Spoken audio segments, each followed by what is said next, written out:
Nakataas na po ang red alert sa Lamesa Dam, bunsod ng pagtaas ng level ng tubig dahil sa malakas na buhos ng ulan. Ayon po yan sa Head Works Manager ng Lamesa Dam na si Engineer Teddy Angeles. Pinapalikas na rin po ng pamunuan ng Lamesa Dam ang mga nakatira malapit sa Tulyahan River.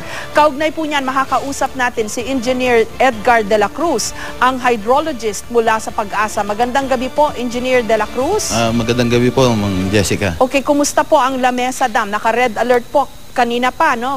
Bandang 24 oras. Ang Lamesa Dam, ma'am, kahapon ko pa inisyuhan ng red alert, 3 p.m.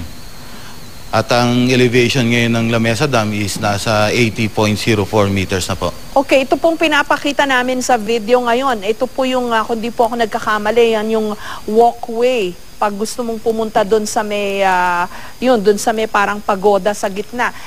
Umapaw na ho yung tubig ngayon dyan. So, overflow level na ho ba ito, sir?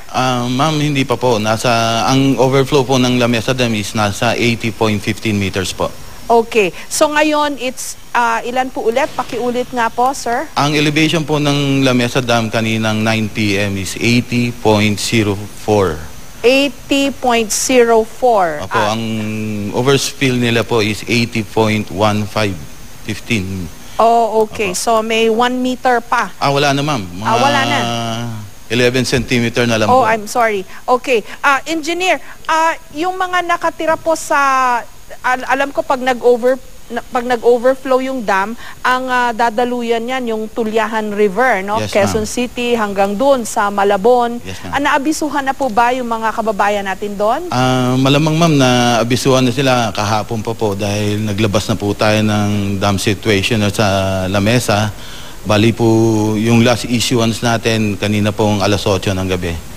Okay, at lilinawin lang po uli natin, baka ho may mga kababayan pa tayo nag-aantay pa na magpapakawala ng tubig. Hindi nagpapakawala ng tubig itong Lamesa, di ba? Basta bigla na lang po, kusa na lang po na nag-overflow yan. Tama po, Engineer? Yes, ma'am. Yes, ma'am. Okay. So ano pa pong mga abiso ang dapat malaman ng ating mga kababayan ngayon? Ang may papayo ko lang po sa kanila, magmatsyag up to 4 to 5 hours kasi po kahit na huminto na ang ulan, pwede pong tumaas pa ang elevation ng Lamesa Dam.